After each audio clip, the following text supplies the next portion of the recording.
ಅವರು 30-40 ವರ್ಷಗಳ ಹಿಂದೆನೆ ಇದ್ದಾರೆ.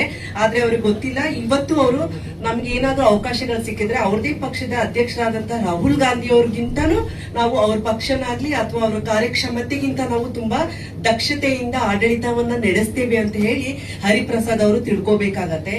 ಅವ್ರು ಯಾವ ರೀತಿಯಾಗಿ ಈ ತರ ಆಲೋಚನೆ ಮಾಡ್ತಾ ಇದ್ದಾರೋ ನಮಗೆ ಗೊತ್ತಾಗ್ತಾ ಇಲ್ಲ.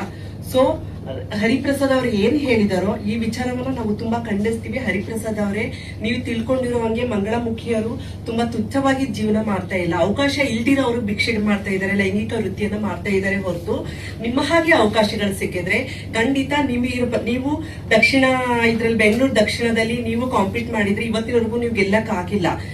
ನೀವು ಎಲೆಕ್ಷನ್ ನಿಂತ್ಕೊಂಡ್ರೆ ನಿಮ್ಗಿಂತ ಒಂದ್ 2 ಓಟು ನಾವು ಬಹುಶಃ ಪಡಿಬಹುದೇನೋ. ಹಾಗಿರುವಾಗ ನಿಮ್ಗೆ ಕಾಂಗ್ರೆಸ್ ಅಲ್ಲಿ ಒಂದು ಸ್ಥಾನಮಾನ, ನಿಮ್ ಸ್ಥಾನಮಾನ ಏನು ಅಂತ ನೀವೇ ಒಂದ್ಸಲಿ ವಿಮರ್ಶೆ ಮಾಡ್ಕೋಬೇಕಾಗತ್ತೆ. ಬಿಜೆಪಿಯಲ್ಲಿ ನಮ್ಗೆ ಏನ್ ಮಾಡಿದ್ದಾರೆ ಎತ್ತ ಅಂತ ಕೇಳಿದ್ರೆ, ಇವತ್ತು ಮಂಜಮ್ಮ ಜೋಗತಿಯವರು ಪದ್ಮಶ್ರೀ ಅವಾರ್ಡ್ ಅನ್ನ ಪಡೆದಿದ್ದಾರೆ. ಅದು ಬಿಜೆಪಿಯಿಂದ ಸಾಧ್ಯ ಆಗಿರೋದು. ಪದ್ಮಶ್ರೀ ಅವಾರ್ಡ್ ಅನ್ನೋದು ರೋಡಲ್ಲಿ ಭಿಕ್ಷೆ ಬೇಡವಂತವರಿಗೆ, ಕುಣಿಯುವಂತವರಿಗೆ ಸಿಗತ್ತೆ ಅಂತ ಹೇಳಿದ್ರೆ ಯಾರ ಕಾರಣದಿಂದ ಸಿಗತ್ತೆ, ಯಾವ ರೀತಿಯಾಗಿ ಸಿಗತ್ತೆ, ನೀವು ಯೋಚನೆ ಮಾಡ್ಬೇಕು.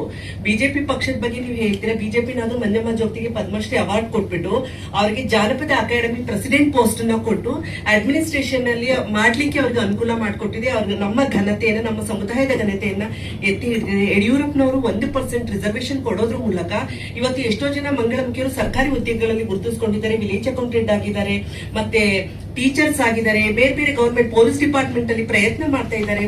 ಒಂದೊಂದೇ ಪುಟ್ಟಾಗಿ ಹೆಜ್ಜೆ ಇಟ್ಕೊಂಡು ಬರ್ತಾ ಇದ್ದಾರೆ. ಆದ್ರೆ ನಿಮ್ಮ ಕಾಂಗ್ರೆಸ್ ಪಕ್ಷ ಯೋಚನೆ ಮಾಡಬೇಕು, ನಿಮ್ಮ ಕೊಡುಗೆ ಏನು ಈ ಸಮುದಾಯಕ್ಕೆ. ಇವತ್ತು ನಮ್ಮ ಹೆಸರನ್ನು ನೀವು ತೆಗೆದುಕೊಂಡಿದ್ದೀರಾ, ಅರ್ಧನಾರೀಶ್ವರರು ಅಂತ ಹೇಳಿ. ನಿಮ್ಮ ಕೊಡುಗೆ ಏನು ಮಂಗಳಮುಖಿ ಸಮುದಾಯಕ್ಕೆ, ಬೇರೆ ವರ್ಗಗಳಿಗೆ, ಶೋಷಿತ ವರ್ಗಗಳಿಗೆ? ನೀವು ಒಂದು ರಾಜ್ಯಸಭೆಯ ಮೆಂಬರ್ ಆಗ್ಬಿಟ್ಟು ಎಲ್ಲಾ ದಮನಿತ ಶೋಷಿತ ವರ್ಗಗಳ ಧ್ವನಿ ಆಗಿರ್ಬೇಕಾಗಿತ್ತು. ಅಂಥದ್ರಲ್ಲಿ ನಿಮ್ಮಂತವ್ರ ಬಾಯಿಂದ ಇಂಥ ಹೀನಾಯವಾದ ಮಾತುಗಳನ್ನ ಈ ಸಮಾಜ ಆಗ್ಲಿ ಅಥವಾ ನಮ್ಮ ಸಮುದಾಯ ಆಗ್ಲಿ ಎಕ್ಸ್ಪೆಕ್ಟ್ ಮಾಡಿರ್ಲಿಲ್ಲ.